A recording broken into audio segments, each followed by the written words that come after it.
Bon, merci beaucoup Xavier Godin pour cette présentation très flatteuse. Donc effectivement, ce dont je vais vous parler,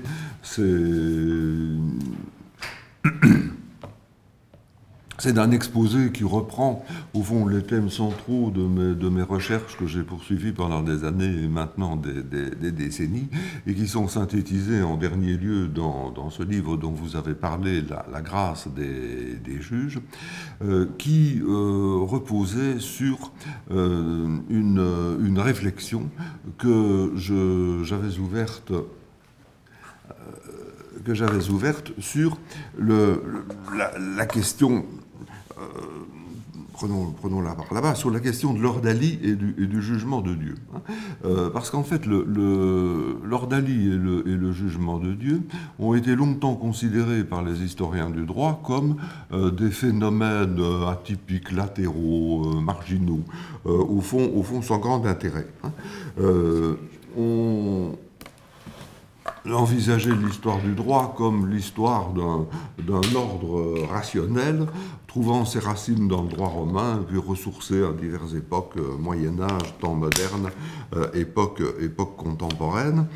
Et alors, on ne voyait pas trop ce que faisait là-dedans cet épisode médiéval, à part une aberration, aberration au sens étroit du terme, c'est-à-dire qu'on était sorti, on avait erré en dehors des voies normalement balisées, et les interprétations du phénomène étaient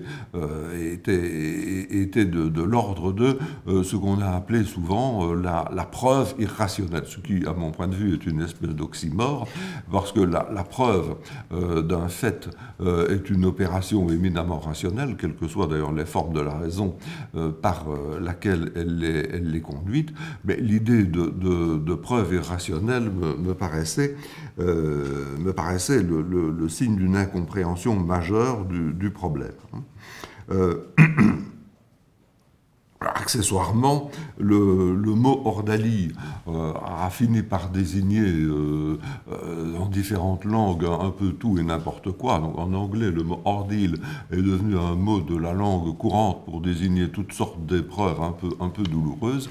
Et si vous parcourez les sciences humaines, le discours de la psychologie, de la psychiatrie, d'une certaine sociologie, d'une certaine anthropologie, finalement, on a considéré comme des ordalies toute une série de choses différentes, du genre un rituel d'initiation, par exemple, c'est une ordalie, le saut à l'élastique ou la marche sur des charbons ardents pratiqués par des cadres d'entreprise dans le cadre de séminaires destinés à les dynamiser, eh bien ce sont des ordalies, etc., sans compter alors l'imaginaire des performances miraculeuses réussies par les héros des épopées. Alors non, c'est-à-dire que l'ordalie, le mot vient des langues germaniques. Ordal, c'est l'équivalent de l'allemand Urteil, c'est-à-dire littéralement départager. C'est une épreuve qui sert à départager deux adversaires, c'est-à-dire que c'est un mode de résolution des litiges, et il faut l'aborder, si on veut le comprendre, sous cet angle. L'ordalie, ça sert à résoudre des conflits. Ça sert à résoudre des conflits dans des sociétés sans État, qui sont privées de la force publique, de la force coercitive. Le juge n'est jamais, au fond, dans une société comme la société franque des Mérovingiens, ou comme un certain nombre de sociétés africaines à la veille de la colonisation, le juge, entre guillemets, ou ceux qui s'ingénient à trancher des litiges, ne sont jamais que des hommes plus ou moins armés dans une société où tout le monde est plus ou moins armé, c'est-à-dire qu'ils sont dans une position de fragilité. On n'est jamais sûr que leur décision sera effectivement exécutée, et la procédure judiciaire, la résolution des conflits, se déroule toujours sur le fil du rasoir, c'est-à-dire la menace du recours des adversaires à la violence, la vengeance, qui reste un mode de résolution du litige, mais qui ne fait que le reporter, puisque tout nouveau meurtre entraîne la nécessité d'une vengeance, etc. Et le juge, je mets toujours des guillemets au mot, enfin celui qui s'interpose pour essayer de raccommoder les choses, risque de s'exposer lui-même, s'il prend une décision trop radicale, risque de s'exposer lui-même à la vengeance. Il donnerait l'impression de prendre parti. De là, dans les sociétés archaïques, deux modes de résolution des litiges qui sont dominants, qui sont les plus importants. Alors d'un côté, la négociation pour arriver à une compensation. Je suis accusé d'avoir volé un mouton, eh bien, je négocie avec mon accusateur une certaine somme représentant le mouton, évaluée de telle manière que je suis capable de la payer, ça correspond à ma solvabilité, et que ça le satisfait. On arrive à se mettre d'accord sur un chiffre, sur un montant. Très bien, ça c'est le système idéal, puisque à ce moment-là, l'affaire est réglée de l'accord des deux parties. Mais on voit apparaître aussi dans toutes les sociétés archaïques des épreuves décisoires. C'est-à-dire qu'il s'agit un peu du même mécanisme, ou en tout cas le mécanisme a le même objectif, éteindre la plainte, éteindre l'accusation. Généralement, l'épreuve décisoire est imposée au défendeur, généralement, mais il y a des cas contraires où alors cela s'inverse et où c'est le demandeur à qui l'épreuve est imposée. Et puis il y a des cas de figure dans lesquels il est très difficile de distinguer demandeur et défendeur. Par exemple, lorsque deux parties se disputent la propriété d'un fonds. On va imputer à l'un des deux l'exécution d'une épreuve décisoire. Bien. Ces épreuves sont de deux types. La plus répandue, c'est le type du serment. C'est-à-dire que je suis accusé d'avoir volé un mouton, eh bien, je jure que je suis innocent du vol de ce mouton, et on va me croire sur parole. Je vais être libéré de l'accusation qui pèse sur moi. Mais attention, cette parole n'est pas une parole reçue sans condition.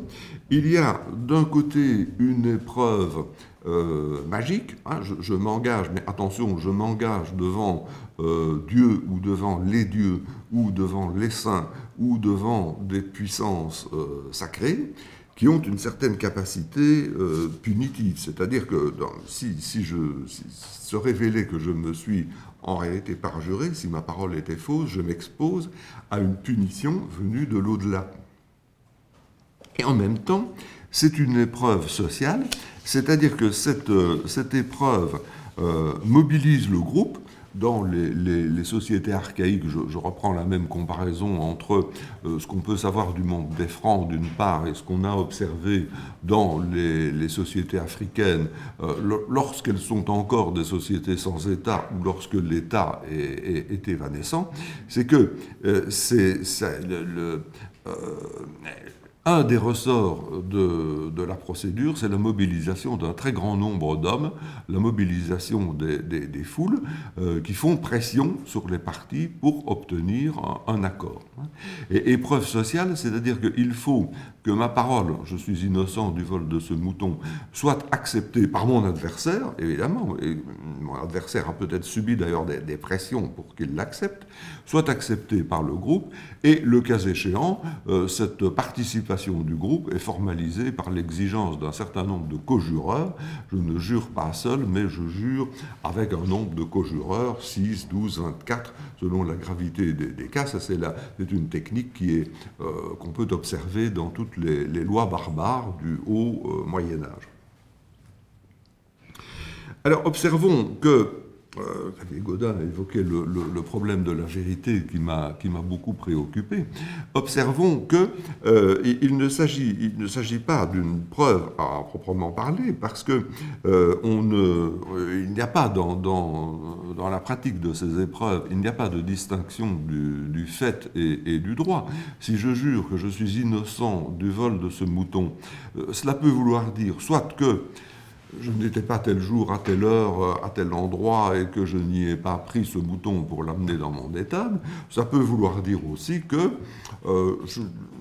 ce mouton m'appartenait, ma conviction est que c'était mon mouton, ou que j'avais une bonne raison de le prendre, parce qu'il était en train de pâturer dans mes champs cultivés, ou que le propriétaire de cet animal était mon débiteur, et qu'après tout, je devais m'exécuter pour obtenir le paiement d'une dette. Bon, être innocent, jurer qu'on est innocent, ça veut dire qu'on n'a pas nui, et au fond, peu importe pourquoi on n'a pas nui. Et alors, la vérité judiciaire, elle est créée par la parole du jureur, laquelle parole du jureur vaut parce que, dès lors qu'elle est reçue par le groupe, elle va recréer la paix sociale, elle va cautériser la plaie, elle va effacer la parole contraire. C'est ça le but au fond, effacer la parole contraire.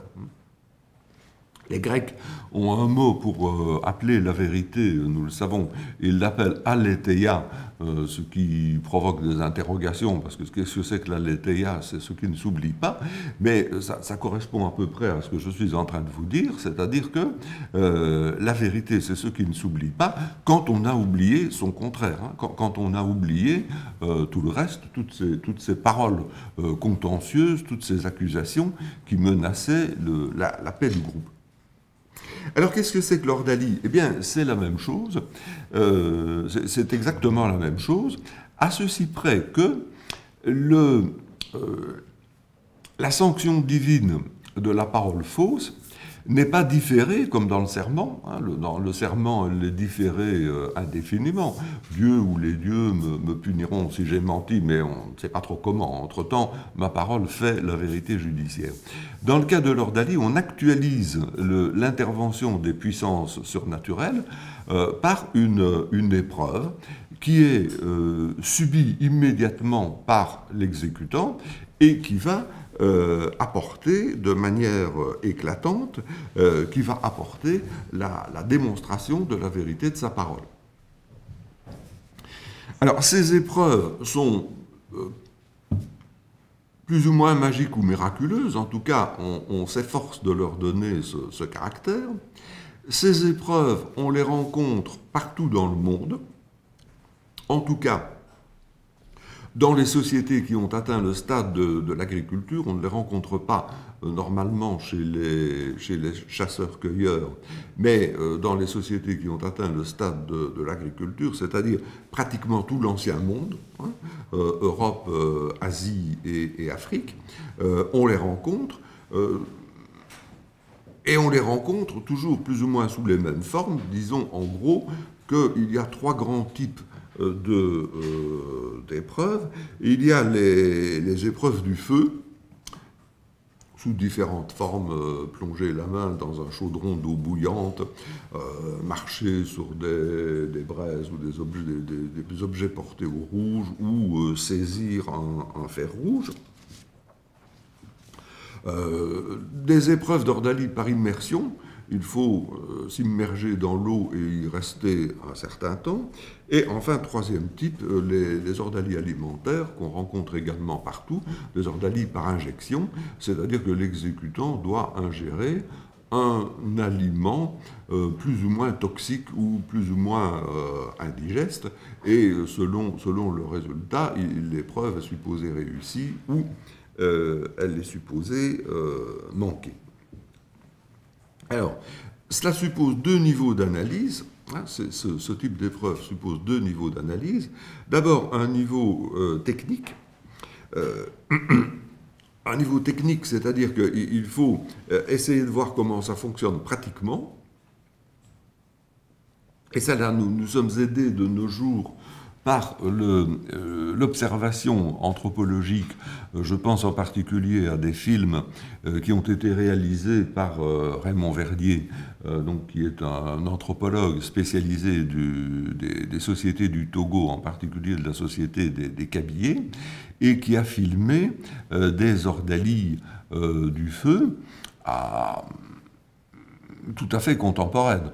Donc il a fait plusieurs films. Alors à ma connaissance, le premier était de 1994 ou 95, le deuxième de 2003, le troisième peut-être le dernier, à moins qu'il n'y en ait eu depuis, de 2007. On voit le même genre de cause, instruite à peu près de la même manière, déférée au même ritualiste exécutant, un maître du sacré et des croyances religieuses des Kabylés.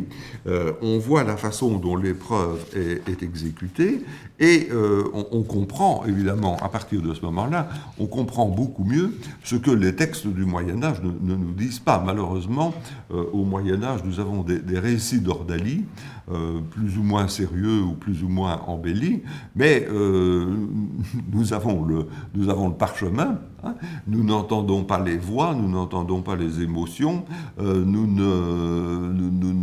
y a une épaisseur qui nous échappe, et c'est ici que l'anthropologie rend bien des services, parce qu'elle nous permet de reconstituer, elle permet aux médiévistes que je suis de reconstituer l'épaisseur des épreuves.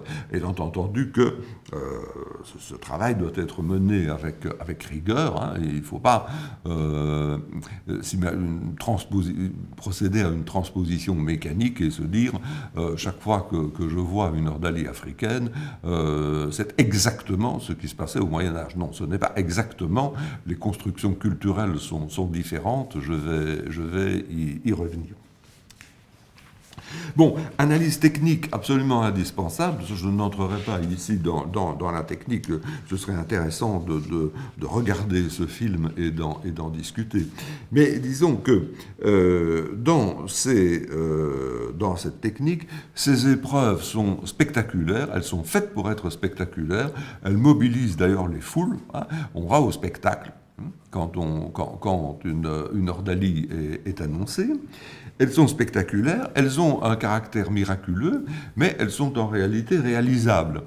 Et si nous faisons quelque chose qui ressemble à une statistique, soit à partir des observations des anthropologues, soit à partir de données médiévales, et en particulier un registre émanant d'une abbaye hongroise de Transylvanie, le registre de Varad, qui est un peu unique en son genre, 500 procès-verbaux, de l'ordre de 500 procès-verbaux d'ordalie, qui ont été réalisés par les chanoines de Varad, des ordalies du feu. Qu'est-ce que nous constatons? Qu'il y a beaucoup plus d'ordalies réussies que d'ordalies ratées, hein, de manière générale. C'est-à-dire que c'est un peu comme le serment. On peut échouer dans le serment, il peut y avoir le rituel peut être grippé à un moment donné, mais c'est rare. Dans le cas des ordalies, évidemment, échouer, la perspective de l'échec est plus présente, mais dans la pratique, elles sont tout de même faites pour être réussies, de manière générale. Et elles sont réussies à partir d'une certaine part d'illusionnisme. Il faut quand même bien en être conscient. Alors tout le monde n'en est pas conscient, mais quand on regarde un peu attentivement les données, on s'en avise. Il n'y a pas de magie opératoire sans illusionnisme, c'est-à-dire que il y a des trucs. Il y a des trucs qui font qu'on peut prendre le fer rouge sans se brûler. Il y a un truc que je ne dois même pas expliquer, c'est celui qui permet de réaliser les ordalies d'immersion. Une ordalie d'immersion, qu'est-ce que c'est? C'est une épreuve d'apnée, hein, tout simplement. C'est-à-dire que vous entrez dans l'eau, et si vous êtes un peu entraîné, ce qui est le cas aujourd'hui de beaucoup de gens, vous faites le vide dans vos poumons, vous allez au fond. Si vous êtes bien ventilé, vous pouvez y retenir un certain temps, jusqu'à ce que le ministre de l'ordalie vous dise « Bon, alors voilà, maintenant, on ne va pas mourir, hein, remontons à la surface, et l'ordalie est considérée comme réussie. De nos jours, ça n'a plus rien de miraculeux. Dans une société comme la société anglaise, par exemple, je cite la société anglaise du XIIe siècle, parce qu'elle l'a utilisée de manière surabondante, l'ordalie des eaux froides, c'était une épreuve terrorisante. Le paysan qui était menacé de cette épreuve devinait qu'il avait très peu de chances de réussir, et généralement, il était en aveu, plaidé coupable. Hein. Je crois que c'est vraiment l'origine du plaidé coupable. Il plaidait coupable avant de passer au trial, le sens du mot trial étant assez typiquement épreuve, et la justice anglaise utilisait de manière surabondante de cette menace de l'ordalie des eaux froides. Pierre Lechantre, une anecdote au passage, je ne vais pas me perdre dans des anecdotes, mais Pierre Lechantre, qui est un théologien parisien, qui était un grand pourfendeur du jugement de Dieu, citait cet exemple d'un homme qui avait gagné son procès à la suite de ce genre d'épreuve. Cet heureux homme avait 7 enfants, je crois, et il les avait tous entraînés à ces apnées pour sélectionner le meilleur pour faire exécuter cette ordalie par champion. Hein. Donc, dans ce cas-là, le truc a été dénoncé, le truc est évident, et il a été dénoncé par l'observateur, Pierre Lechantre. Dans beaucoup d'autres cas, nous ne comprenons pas le truc ou nous le devinons, mais en réalité, il y en a un. Ce n'est pas un hasard si l'ordalie est réussie ou manquée. Et quand on regarde les ordalies africaines, on voit que le ministre du rituel doit sentir son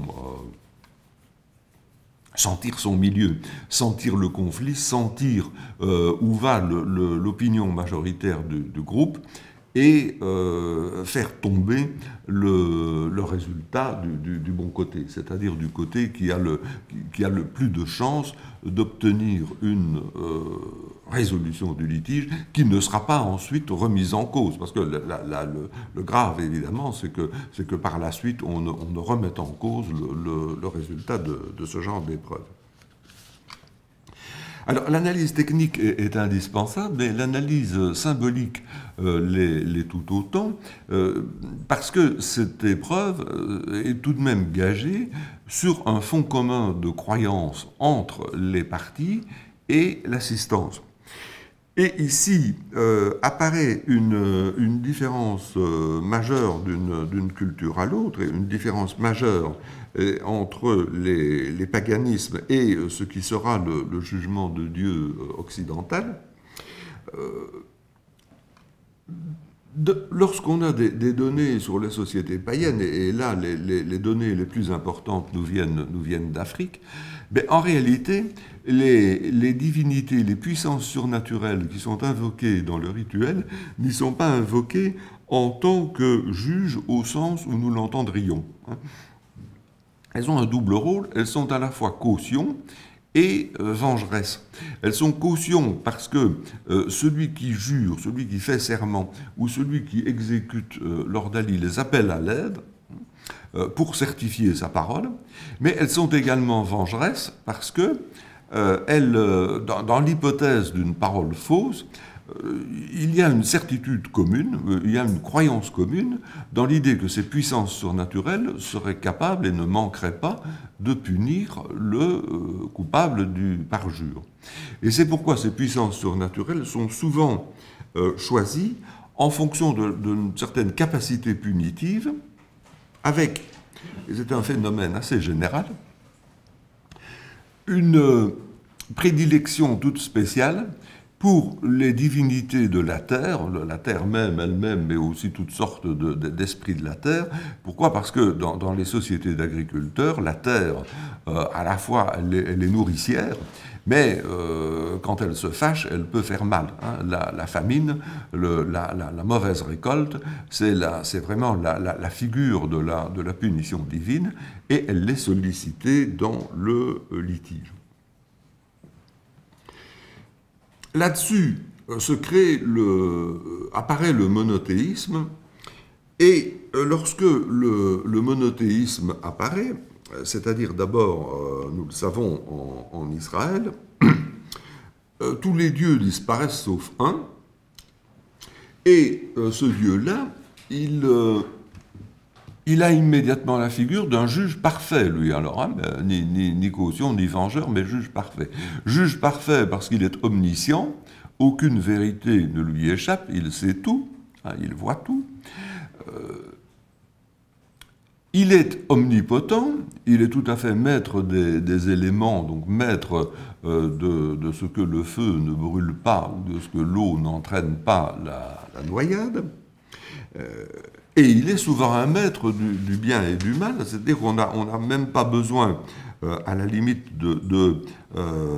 d'énoncer une règle juridique préalable déterminant le côté correct ou incorrect d'un comportement, puisque on dispose d'une ressource extraordinaire, un Dieu qui est susceptible de produire un jugement qui n'a pas besoin d'être motivé, qui est au-dessus de toute motivation, et dont on est absolument sûr qu'il est juste. Comment ne pas songer à faire intervenir un tel être dans le procès? Voilà qui abrégerait considérablement les procédures. Ce que nous savons, c'est que les auteurs de la Bible y ont pensé. Il y a une série de textes, une série de signes, de traces dans la Bible qui montrent que Yahvé, Dieu unique, si on le fait intervenir dans le procès, là, nous avons vraiment le juge idéal. Mais très vite aussi, les auteurs de la Bible, et c'est ici le livre de Job qui est le document crucial, très vite aussi les auteurs de la Bible ont à cet égard une réaction de rejet. Sans doute, Dieu est un juge parfait, mais attention, il est transcendant, il est absolument transcendant, c'est-à-dire qu'il peut manifester sa justice dans l'au-delà. Il nous jugera après notre mort. Il peut manifester sa justice ici-bas, et nous pouvons toujours interpréter tel ou tel événement comme un signe de la justice divine, mais il manifeste sa justice où il veut et quand il veut. Il n'est pas question qu'il manifeste sa justice sur la simple sollicitation des hommes. Ce n'est pas un outil universel de la procédure. Il n'est pas question de se servir de la justice divine pour résoudre les basses querelles des hommes. Ça, c'est l'enseignement de la Bible, c'est la transcendance de la justice divine, ce qui signifie que les pratiques ordaliques sont condamnées, ou en tout cas, il n'est pas question d'y impliquer le souverain juge. Et en conséquence,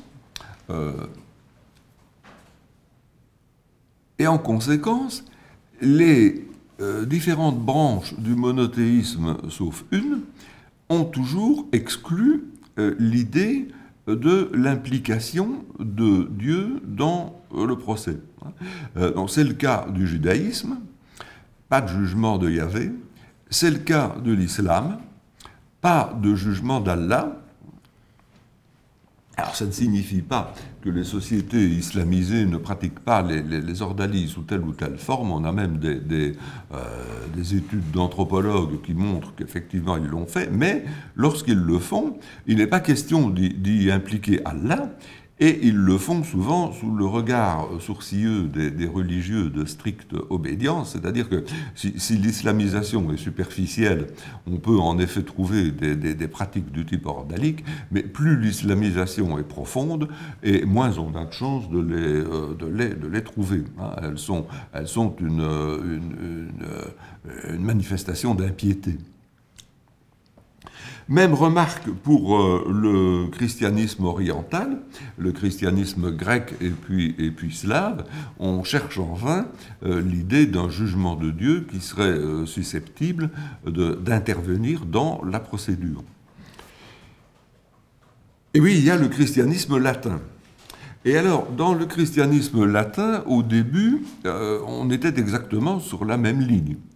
Il n'apparaît pas du tout quand on lit les pères de l'Église ou quand on étudie les pratiques de l'Église primitive. Je pense en particulier aux pratiques de pénitence, hein, qui ont à voir avec la justice, évidemment, puisque la pénitence est une forme de punition et de rémission, de récipiscence de quelqu'un qui se reconnaît coupable de quelque chose.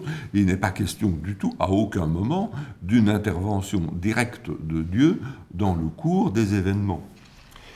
Et puis, soudain, les choses changent, soudain, les choses ont changé, et se produit ce phénomène qu'est l'invention du jugement de Dieu, le judicium Dei. Invention du jugement de Dieu, dont je crois avoir montré, alors c'est l'essentiel des démonstrations que j'ai développées dans les études qui ont été rassemblées dans la grâce des juges, que l'émergence du jugement de Dieu, ce n'est pas une espèce de phénomène populaire ou de phénomène spontané, une révolution des esprits qui se serait produite de manière en quelque sorte naturelle par la fermentation des idées dans une société. C'est une construction politique. C'est une construction politique, c'est-à-dire que je crois qu'on peut montrer qu'à un moment, le pouvoir s'empare de cette idée, hein, Dieu finalement nous est bien utile, nous allons le faire intervenir dans le procès, et nous aurons des jugements parfaits, puisque ces jugements parfaits seront l'œuvre du juge le plus parfait qui soit. C'est la politique carolingienne. Alors, une politique que j'ai analysée de manière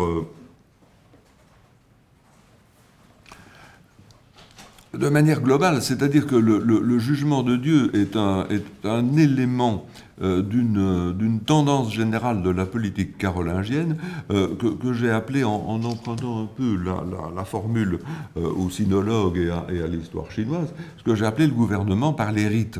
C'est-à-dire le pouvoir n'a pas véritablement d'institution, il n'y a pas de pouvoir judiciaire institué, il n'y a pas de police, il n'y a pas de fonctionnaires. Donc comment tenir la société?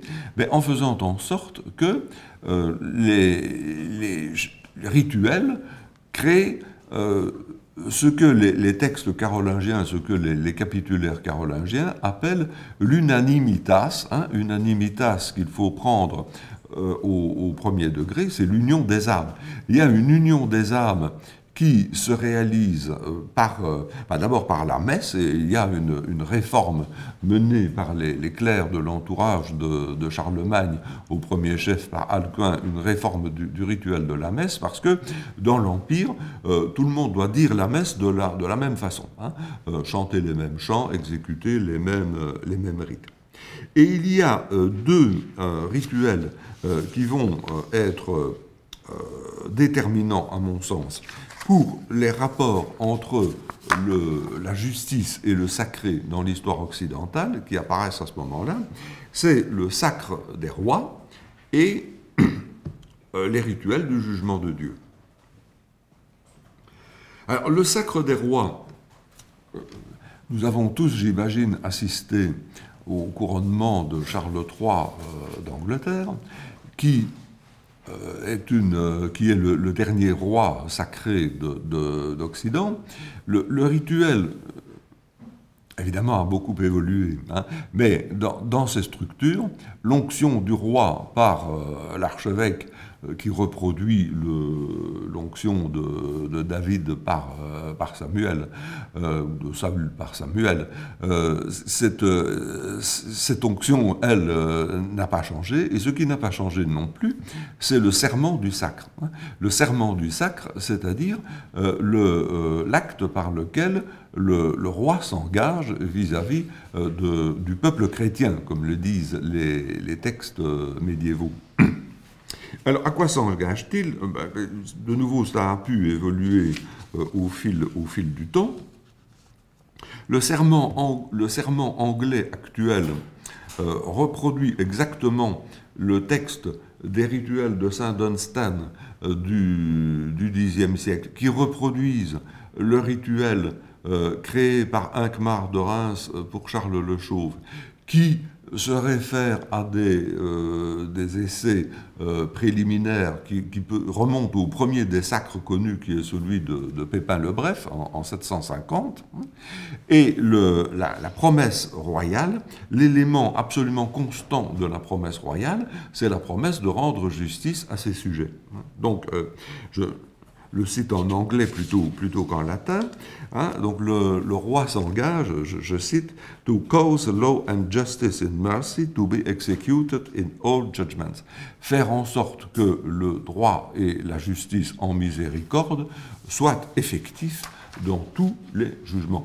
Un roi chrétien est un roi qui est comptable devant Dieu de la justice dans tout son royaume, dans tous les jugements, all judgments, c'est tout de même très fort. Ça veut dire que chaque jugement engage le salut du roi dans l'au-delà. Le roi de justice est responsable, non pas des procès qu'il décide lui-même, mais de quoi que ce soit qui se décide en justice dans son royaume. Et dans le même temps, le pouvoir carolingien crée de nouveau par étapes, par essai, erreur, tâtonnement, retour, crée un rituel du jugement de Dieu, c'est-à-dire un rituel qui permet d'organiser l'irruption de Dieu sur la scène judiciaire. Et donc qui permet la reconstruction des ordalies. Alors ce sont toujours les mêmes, le feu, l'eau, la gestion d'aliments plus ou moins toxiques, qui permet la reconstruction du rituel dans une perspective chrétienne, c'est-à-dire en imposant l'idée que le miracle judiciaire est un miracle produit par Dieu lui-même. Alors, on observe cet tâtonnement à partir de 750.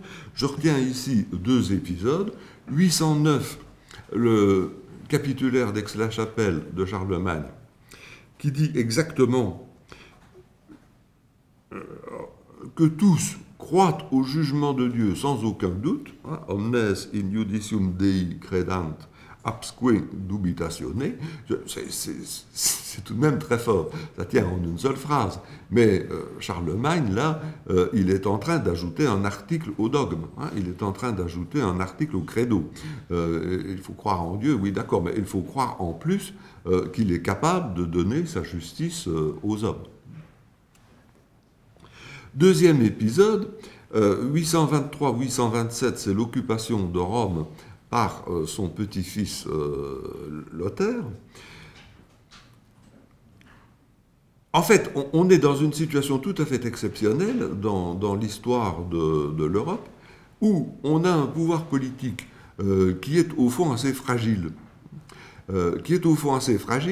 mais dont l'emprise sur l'Église est tout à fait exceptionnelle. Ayant réussi à domestiquer le clergé, le pouvoir carolingien parvient à imposer ses volontés à l'Église plus qu'aucun pouvoir politique n'y parviendra jamais par la suite. Notamment, le pape est mis en accusation, au moins à 2 reprises, et il est obligé de se justifier, d'ailleurs, par serment. Je crois que c'est bien le seul cas dans l'histoire d'un pape traduit en justice devant un tribunal laïque. Et apparaît à cette époque, donc à cette date assez précise, c'est la décennie 820-830, un rituel refait de l'ordalie, qui est refait à partir de l'ordalie des eaux froides, mais un rituel qui représente en quelque sorte l'état achevé de la construction du jugement de Dieu, et qui va finir par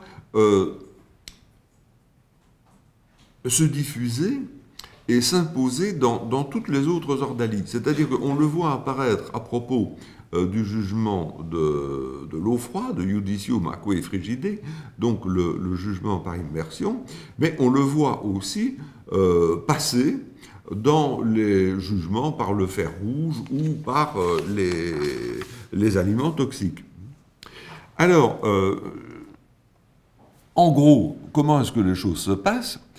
La décision de passer à l'épreuve dépend d'un tribunal laïque, hein, c'est un tribunal laïque qui décide de faire régler la question par jugement de Dieu, mais l'exécution se fait sous la direction d'un prêtre, et ça va très loin parce que ça va jusqu'au niveau épiscopal. Dans les affaires les plus importantes, c'est l'évêque lui-même qui est le ministre du jugement de Dieu. Le rituel commence par une messe du jugement, Missa Iudicii, parce qu'il y a une messe du jugement, comme il y a par ailleurs dans la liturgie chrétienne, une messe, il n'y a qu'une seule messe, mais il y a une messe du mariage, il y a une messe des funérailles, il y a une messe d'action de grâce, il y a eu aussi à cette époque une messe du jugement, dont la liturgie, le type de prière, les citations des Écritures vont toujours dans le même sens. Il s'agit d'une sollicitation à Dieu de manifester sa justice dans l'épreuve. Au cours de cette messe, on donne la communion à l'exécutant, et au moment où il lui donne la communion, le prêtre prononce cette parole « Corpus et sanguis Domini nostri sit tibi ad probationem hodie hein, », que aujourd'hui le corps et le sang de notre Seigneur servent à t'éprouver, et je crois que cette phrase, cette valeur particulière donnée à la communion est l'élément central du rituel. C'est après la messe et après la distribution de la communion que l'exécutant entre dans l'épreuve, c'est-à-dire que soit il y a l'immersion dans l'eau d'un étang ou d'un fleuve, ou bien il y a le passage au fer rouge ou le passage par le chaudron, où là le résultat fera l'objet d'une interprétation. Hein.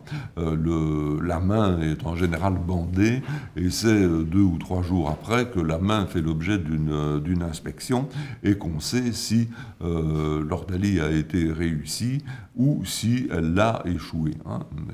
Purus est ou mundus est, il est pur, il est innocent, ou bien combustus est, Dieu a manifesté la culpabilité, il est brûlé.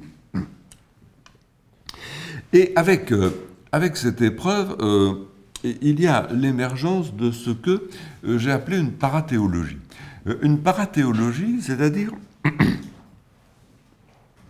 une théologie du sacrement qui est une théologie dérangeante parce qu'elle n'était évidemment pas prévue dans le cours de l'histoire de la théologie chrétienne depuis ses origines. Une théologie qui est axée par ce que j'ai appelé le jugement sacrement. Le jugement sacrement, c'est-à-dire que le jugement est indexé littéralement sur l'Eucharistie. La justification, c'est le miracle eucharistique. Bon, puisque, après tout, chaque messe est l'occasion d'un miracle, le pain et le vin se transforment par la transsubstantiation en chair et sang du Christ, eh bien, le jugement est également un miracle, et c'est quelque part le même miracle, puisque l'agent du jugement, l'agent divin du jugement, c'est le corps et le sang du Christ qui a été ingéré par l'exécutant. Et puis ça tombe bien, nous pouvons trouver chez saint Paul des propos du genre dans ses épîtres. il mange son jugement, celui qui s'assied indignement à la table du Seigneur. Hein. Donc, au fond, toute Eucharistie engage celui qui la reçoit, puisqu'il se soumet à son juge. Hein. Littéralement, il mange son juge. Hein. C'est ce que saint Paul est en train de nous dire. Il a son juge en lui. Et je crois que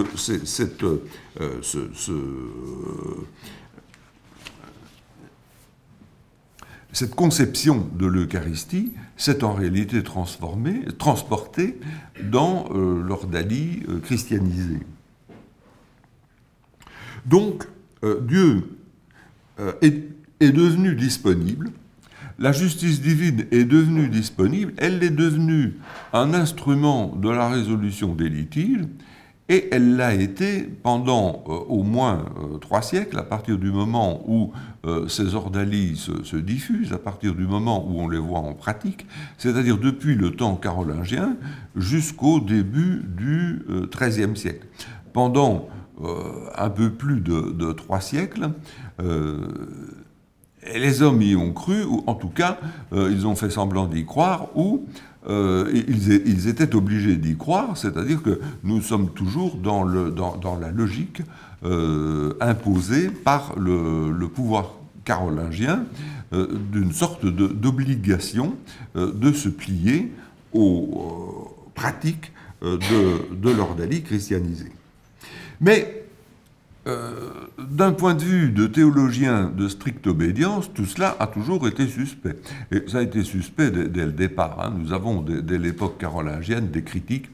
Les plus connues sont celles de l'évêque de Lyon, Agobard. Et puis ces critiques reviennent alors régulièrement. Non, qu'est-ce que c'est que cette histoire, hein? Qu'est-ce que c'est que cette histoire d'une justice divine qui est instrumentalisée, qui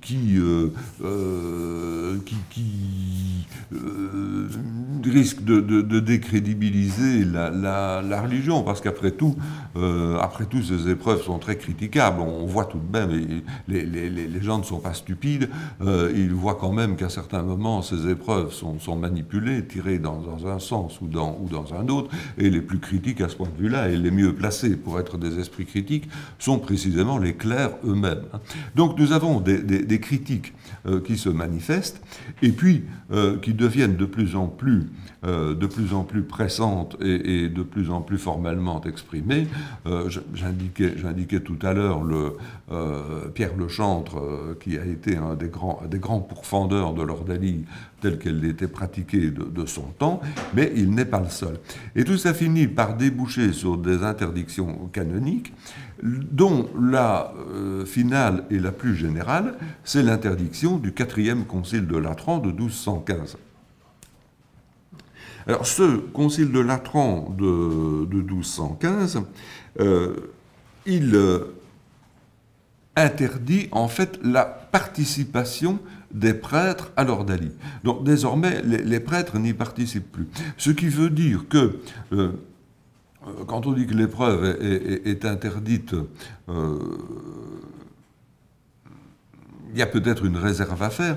Elle est interdite par un biais, elle est privée de la caution de l'Église, mais ça signifie aussi qu'elle est privée de sa crédibilité. Elle est privée de sa crédibilité, et on voit l'ordalie disparaître ou régresser, alors selon une chronologie qui est intéressante parce qu'elle est différente d'un pays à l'autre.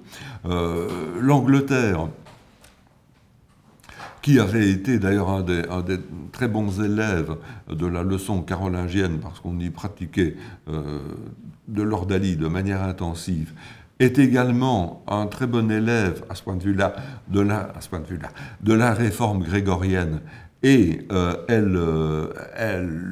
on constate une interruption brutale des pratiques d'ordalie au lendemain même de la promulgation du canon de 1215. En France, ça prendra plus de temps, mais en gros, les choses disparaissent au XIIIe siècle. Elles ont disparu à la fin du XIIIe siècle. En Allemagne, ça prendra encore plus de temps et parfois on aura des résistances jusqu'au XVe siècle. Mais enfin, à la fin, il y a une disparition de ces épreuves qu'on peut interpréter comme une rationalisation de la procédure. Rationalisation de la procédure, c'est-à-dire que Dieu disparaissant, cette ressource disparaissant, le juge est face à lui-même et face aux parties, et désormais, et là, nous retrouvons la figure plus familière des rationalités qui nous sont habituelles, c'est-à-dire que le ressort du jugement ne peut plus exister que dans l'intellect du juge, hein, dans sa raison et dans sa conscience. Mais est-ce que ça signifie que les 3 siècles de pratique du jugement de Dieu sont sans conséquence? Alors là, je ne le crois pas du tout. Je ne le crois pas du tout parce qu'elle détermine, à mon sens, c'est la thèse que je développe, elle détermine la cristallisation d'une culture occidentale des rapports entre justice et sacré qui est originale, qui est caractéristique de notre civilisation et qui la distingue des autres, qui la distingue même, allons jusqu'au bout, qui la distingue même des régions de christianisme oriental qui ne sont pas passées par cette phase de Judicium Dei.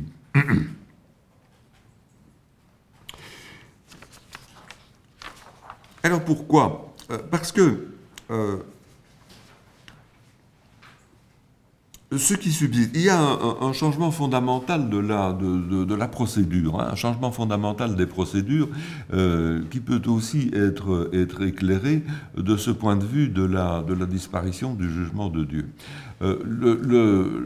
La procédure de common law apparaît à ce moment-là dans ses premières formes. Elle se cristallise dans ces formes médiévales qui sont restées les formes actuelles, et on peut l'analyser comme une substitution quasiment mécanique du verdict du jury au jugement de Dieu.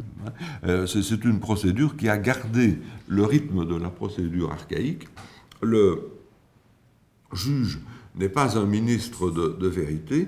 La vérité, si elle doit éclater, parce que le recours au jury, au trial, c'est-à-dire à l'épreuve, est toujours terminale, la vérité éclatera à la fin du procès, et c'est un deus ex machina, le jury se retire pour délibérer, et puis le verdict arrive, et c'est le verdict qui crée la vérité judiciaire. Il s'est substitué de manière quasiment mécanique. Si on analyse de manière un peu plus approfondie les sources du XIIe et du XIIIe siècle anglais, on en acquiert très vite la conviction.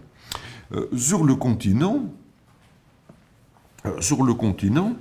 on a alors tout autre chose, parce que là, c'est l'Église qui s'est elle-même créée, qui s'est créée pour elle-même un système de procédure, le système de procédure romano-canonique, qu'elle transmet aux différents États, à commencer par la France, et puis aux autres États en gestation du continent européen. Mais ce sur quoi je vais insister pour finir, j'espère que je n'ai pas été trop long. C'est très bien, non, au contraire. Pardon ? Au contraire, non. Bon. Vous avez encore du temps. Bon. Enfin, je vais tout de même conclure sur ce point. C'est ce que cette phase, ce passage par le jugement de Dieu nous a laissé. Alors, je crois, ce passage par les temps carolingiens nous a laissé. Alors, il y a d'abord disons, 3 éléments. Hein. La dette de justice, l'indépendance du juge et la déontologie judiciaire. On peut synthétiser l'héritage par ces 3 termes. Alors, la dette de justice, elle l'est dans le serment royal que j'évoquais tout à l'heure en commentant le serment de Charles III.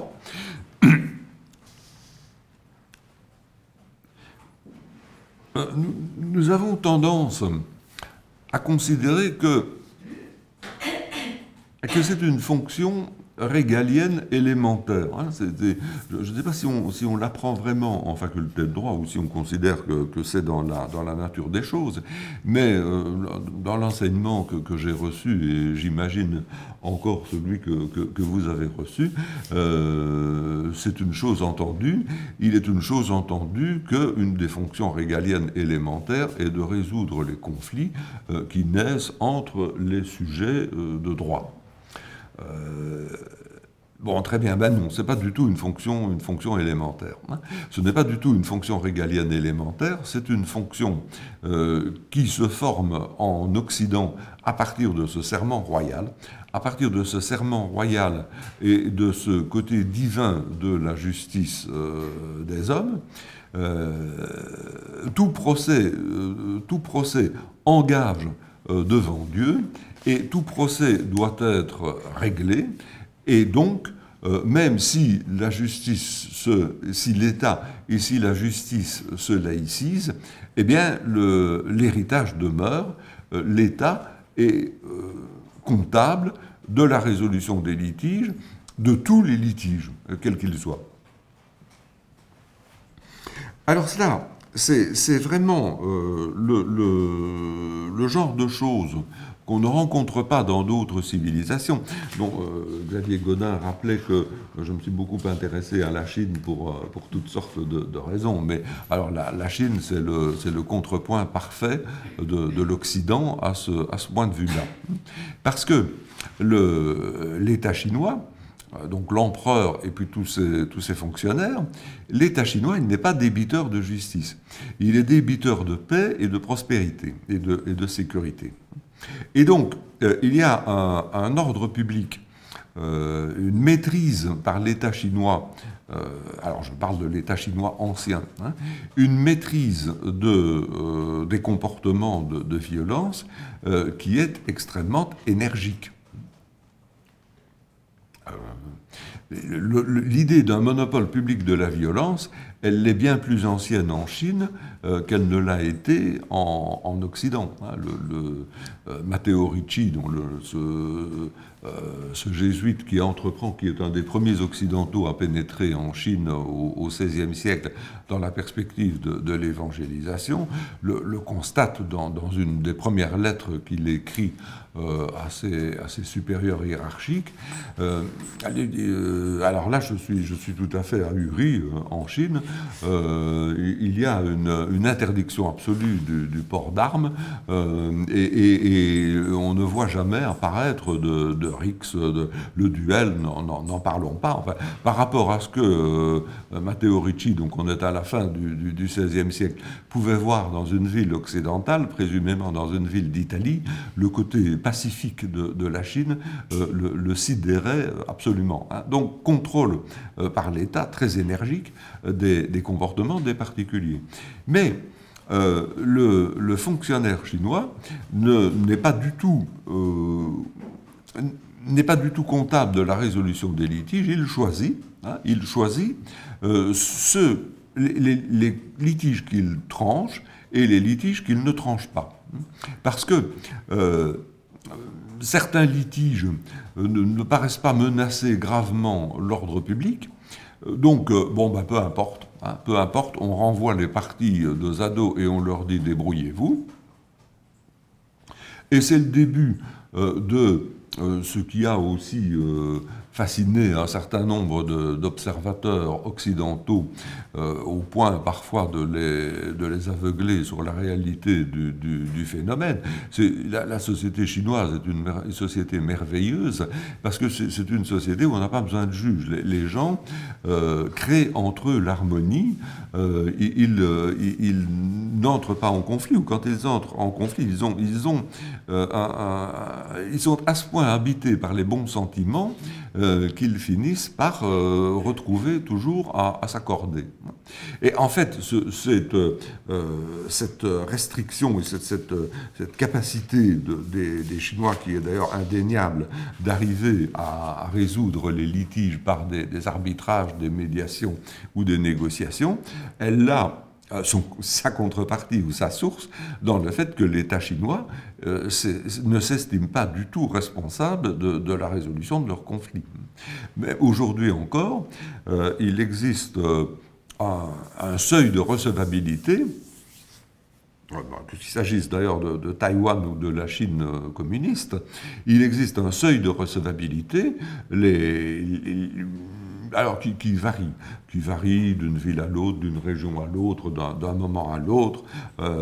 L'État se soucie de la justice et à certains moments ou dans certains contextes, il s'en soucie beaucoup. Alors on prend en charge les litiges, même ceux qui paraissent les plus bénins, parce qu'ils sont considérés comme particulièrement dangereux. Et puis dans d'autres cas, alors pas du tout, cette affaire concerne les particuliers.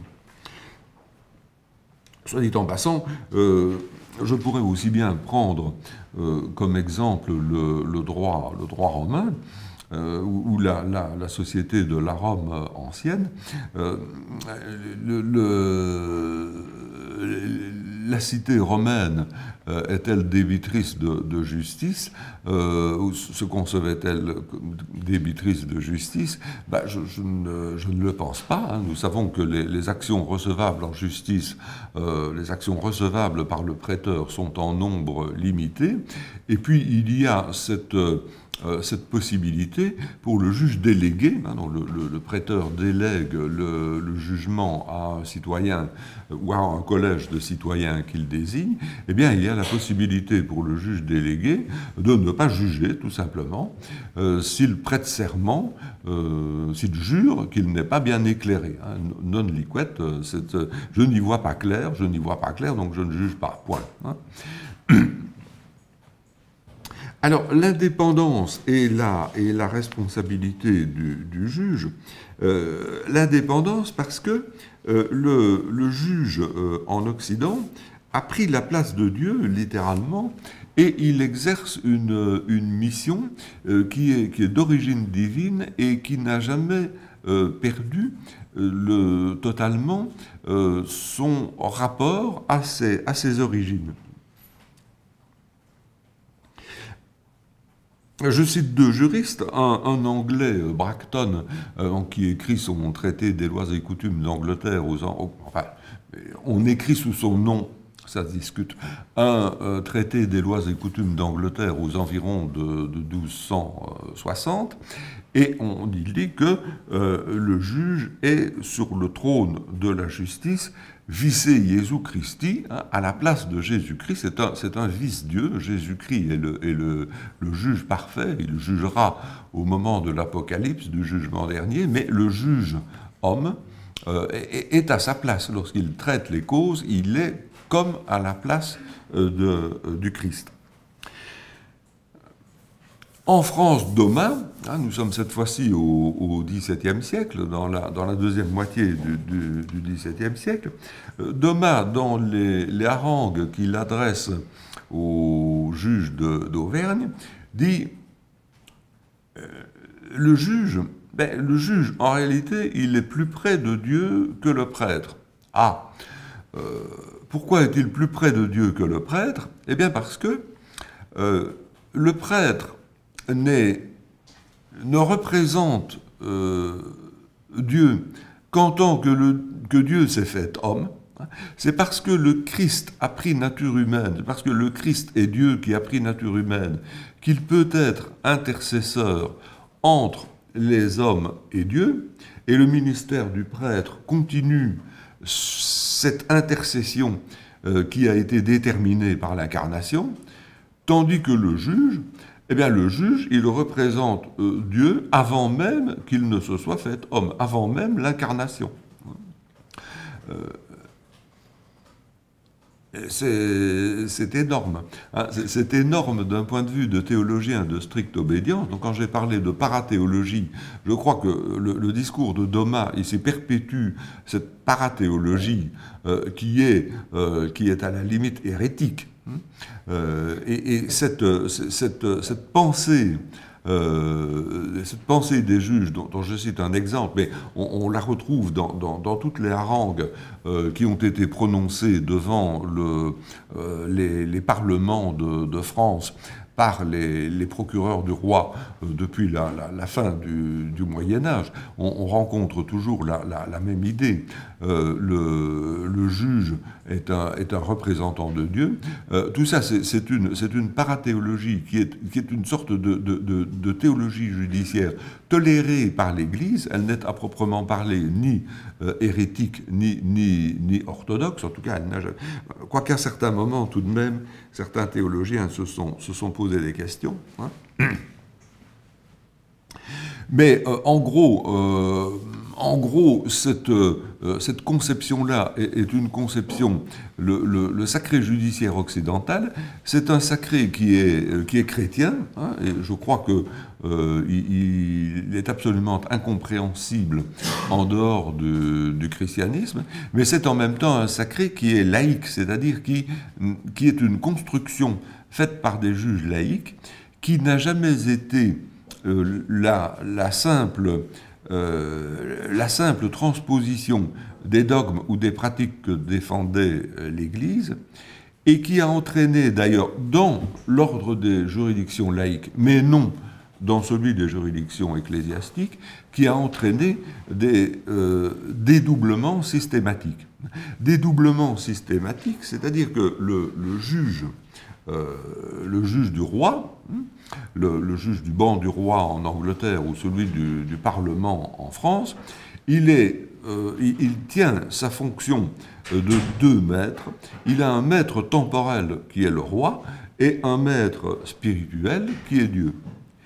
Et très souvent, on lui dit, c'est un thème constant des harangues faites devant les parlements sous l'Ancien Régime, on lui dit, attention, vous êtes responsable devant deux maîtres, mais l'un est plus élevé que l'autre, vous êtes responsable devant Dieu, avant d'être responsable devant le roi, songez à votre salut, et sur cette double délégation divine d'une part, délégation politique de l'autre, sur cette double délégation se crée une indépendance nécessaire du juge, qui se traduit par des dédoublements qui nous paraissent tout naturels, mais qui sont, à proprement parler, inintelligibles en dehors de notre propre culture.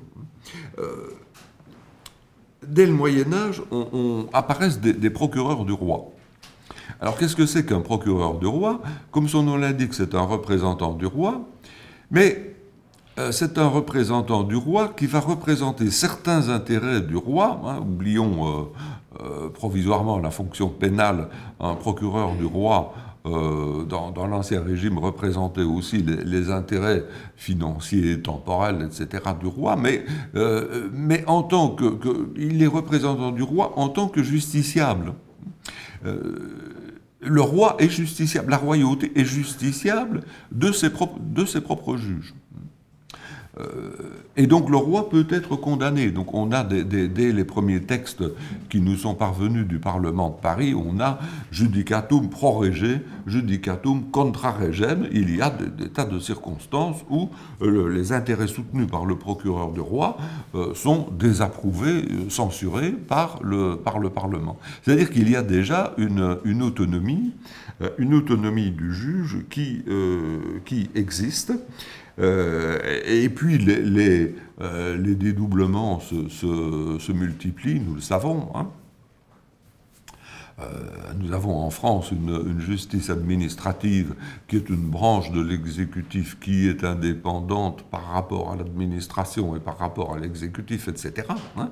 Notre état de droit est fondé sur une multitude de capacités de se dédoubler. Comment ce genre de choses pourrait-il être compris? d'un musulman ou d'un chinois, je reviens en Chine. Est-ce que vous imaginez un calife responsable devant les cadis? Est-ce que vous imaginez l'empereur de Chine responsable devant ses mandarins? La conception même d'une justice indépendante n'est pas intelligible, hein, lorsque nous leur expliquons que c'est tout à fait indispensable à l'état de droit. Ça n'éveille a priori aucune résonance parce que le substrat culturel n'existe pas. Et alors ça m'a entraîné à soutenir que un discours qu'on entend souvent, l'idée de la séparation des pouvoirs commence avec la philosophie des Lumières et avec les révolutions libérales de la fin du XVIIIe et du début du XIXe siècle. Cette idée-là est assez largement fausse parce que la doctrine constitutionnelle de la séparation des pouvoirs, telle qu'elle a été formulée à l'époque, n'aurait probablement pas pris s'il n'y avait un substrat culturel qui y était tout à fait prédisposé, qui prédisposait à concevoir l'autonomie de la conscience et de la raison du juge par rapport à la raison politique, et cette autonomie, elle n'était pas née d'hier, elle avait été façonnée tout au long des siècles. Et enfin, dernier point, l'éthique et la déontologie du cours, la déontologie du juge, je vais peut-être abréger maintenant. Là, nous avons la même chose, il y a une éthique et une déontologie du juge qui sont extrêmement rigoureuses, qu'on observe au Moyen-Âge et jusqu'à la fin de l'Ancien Régime et au-delà, jusqu'à la discipline du juge, la discipline actuelle du juge. Le juge est plongé dans une espèce de sainteté. Hein. Il doit être séparé des hommes et d'abord séparé des justiciables, ne pas entretenir avec eux un commerce. Tout commerce avec les justiciables serait considéré comme suspect, et il est soumis à une éthique très rigoureuse dans ses prises de parole, dans ses communications, dans sa façon de vivre, etc. Si je fais l'histoire, eh bien, cela remonte à un discours sur le rapport à Dieu, de nouveau, hein, sur l'idée que juger les autres, comme le dit le Christ, hein, tu ne jugeras pas, après tout. Hein. Juger les autres, c'est transgresser un interdit parce que seul Dieu est un vrai juge, et l'homme, lorsqu'il juge, expose son salut bien plus que les parties qu'il juge. Hein. C'est ce que dit textuellement une constitution de Justinien qui a été citée et citée à profusion depuis le Moyen-Âge. Bon, je ne vais pas prolonger davantage cet exposé.